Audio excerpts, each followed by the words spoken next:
Hello students. आज हम लोग देख रहे हैं song of the open road. इसके पोइट है वॉल्ट विटमैन। ये एक अमेरिकन पोइट थे।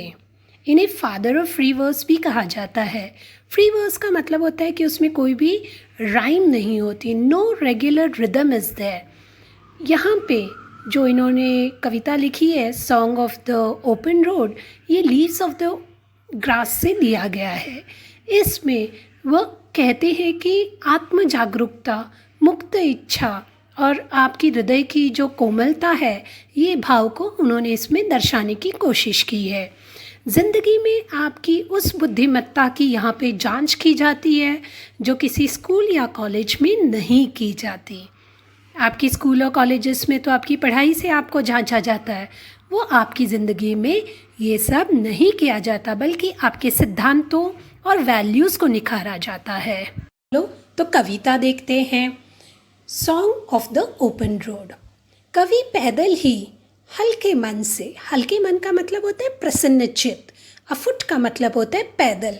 कवि कहता है मैं पैदल प्रसन्न मन से एक ऐसा रास्ता मैंने चुना है जिसके ऊपर कोई बंधन नहीं है। ये एक खाली रास्ता है जिसके ऊपर मैं निकल पड़ा हूँ। Healthy free the world before me. मेरे सामने एक ऐसा विश्व है जहाँ पे कोई बंधन नहीं है और यहाँ पे किसी का भी कोई भी मन दूषित नहीं है। The long brown path before me leading wherever I choose. कवि कहते हैं कि मैं एक ऐसे लंबे रास्ते पे निकल पड़ा हूँ और ये रास्ते का रंग देखिए, उन्होंने यहाँ पे क्या कहा है, द ब्राउन पाथ, भूरा रास्ता है, कलर भूरा दिया है। और ये जो भूरा रंग है ये किसे संबोधित करता है, तो हमारी जो मूल्य है, जो हमारी नीति है, उसको संबोधित करता है। तो जो लंबा रास्ता है, जो वैल्यूज़ का है, जो नीति का है, जो मूल्यों का है, ये मेरे सामने है और इनमें से किसी भी मूल्य का मैं स्वीकार कर सकता हूँ। मतलब यहाँ पे मेरे ऊपर बंधन नहीं है कि मैं कौन सा मूल्य अपनाऊँ, कौन सा छोड़ूँ। यहाँ पे मेरे ऊपर है, मैं जो मूल्य चाहूँ वो यहाँ पे अपना सकता हूँ। यहाँ पे देखिए, रोड की जो तुलना है वो हमारे जीवन से की गई है। रोड मतलब रास्ता नहीं है, ये जीवन पथ है। जीवन की तुलना रोड से की गई है, इसका मतलब यहाँ पे फिगर ऑफ स्पीच यूज़ किया गया है, मेटाफोर। ठीक है, मेटाफोर इसका मतलब हम किसी चीज़ की तुलना किसी और से जब करते हैं उसे कहा जाता है metaphor. Figure of speech, metaphor, ये बहुत ज़्यादा इम्पॉर्टेंट है। हम अभी अगले पैसेज के अगले स्टैंजा के पास जाते हैं। Henceforth I ask not good fortune, I myself am good fortune।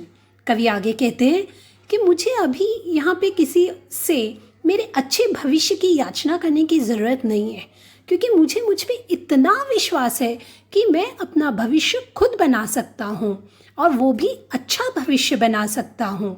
Henceforth I whimper no more, postpone no more, need nothing। अब मैं जिस पथ पे निकल पड़ा हूँ वहाँ पे मुझे किसी के भी सिसकने की ज़रूरत नहीं है। मैं अभी नहीं सिसकूँगा, मैं अभी नहीं डटूँ, मैं अभी यहाँ से नहीं हिलने वाला। मैं अपनी जो यात्रा है, जो सफ़र है, उसे स्थगित नहीं करने वाला। मुझे अभी और कुछ नहीं चाहिए। मैं किसी के बारे में शिकायत भी नहीं करूँगा। हो done with indoor complaints, libraries, curious criticism, strong and content I travel the open road. बहुत हो गया, बस ये जो मेरे अंदर के जो चिढ़ना है, आलोचना है, शिकायत है, किसी की बुराइयाँ करना है, ये सब अब बहुत हो गया, मैं थक गया ये सब से। Strong and content I travel the open road. अब मैं निश्चिंत हूँ, मैं संतुष्ट हूँ, मैं अभी अचल हूँ, मैं अपने पथ पर डगा स्थिर खड़ा हूँ, यहाँ से मुझे कोई भी हिला नहीं सकता। मैं अभी अपने पथ पर चल निकला हूँ। यहाँ पे कवि का विश्वास पता चलता है। यहाँ पे डिटरमिन्ड है कवि ने ठान ली है कि मैं अभी रुकने वाला नहीं हूँ। The earth that is sufficient. वो फिर पृथ्वी के बारे में बोलता है। यहाँ पे ध्यान दीजिए, पृथ्वी एक ग्रह है। वो कहता है कि ये जो ग्रह है वो खुद में ही आप कह सकते हैं इतना भारी है, इतना बड़ा है कि उसे किसी और की सहायता की ज़रूरत नहीं है। वो खुद से परिपूर्ण है, सफिशिएंट है। वो परिपूर्ण है, the earth that is sufficient. मैं उस पृथ्वी के जैसा हूँ जो स्वयं सिद्ध है, खुद में उसमें सारी शक्तियाँ हैं। Do not want the constellations any nearer. कवि आगे चल के कहते कि मुझे ऐसे लोग नहीं चाहिए जो बहुत प्रसिद्ध है और उनके प्रसिद्ध होने के कारण मैं प्रसिद्ध हो जाऊं। यहाँ पे कॉन्स्टलेशन का मतलब होता है नक्षत्र या तारे जो चमकते रहते हैं और उनकी चमक, यानी वो इंसान जो बहुत प्रसिद्ध है। कवि कहते हैं मुझे ऐसे लोग नहीं चाहिए। I know they are very well where they are. कवि कहते हैं कि जो ये लोग जहाँ पे हैं वही अच्छे हैं, मुझे ये मेरे पास नहीं चाहिए। I know this suffice for those who belong to them. कवि आगे चल के कहते मुझे मालूम है कि ये उन्हीं की इच्छा पूरी करेंगे जिनसे इनका संबंध है। मुझे ऐसे लोगों से मिली हुई प्रसिद्धि नहीं चाहिए। Still here I carry my old delicious burden. कवि कहता है यहाँ पे मैं अपना खुद का स्वादिष्ट, आप कह सकते हैं, वज़न उठाता हूँ। अब बर्डन का मतलब कोई तो भी बोझा है। क्या बोझा मीठा हो सकता है? नहीं। कवि यहाँ पे डिलीशियस बर्डन का अर्थ लेता है कि वो अच्छी यादें जो अच्छे इंसान अच्छी जगह से मेरे अंदर है, उनको मैं उतार के फेंक नहीं सकता, मैं अपने मन से उसे मिटा नहीं सकता। यहाँ पे देखिए डिलीशियस और बर्डन, यहाँ पे दो अलग अलग शब्द हैं जो विरोधाभास करते हैं। यहाँ पे अपोजिट आइडियाज़ है जो नहीं हो सकते।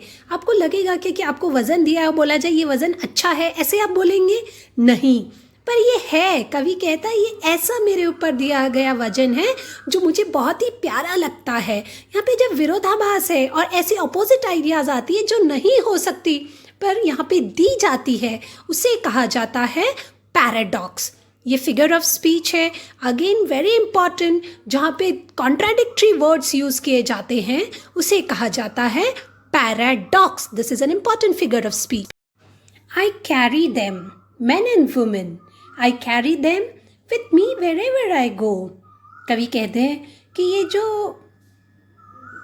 मेरे साथ जो भी आप कह सकते हैं मेमोरीज़ है, जो मेरी यादें हैं, जो मेरे अच्छे लोगों के साथ, जगहों के साथ, वो मैं अपने साथ लेके जाता हूँ।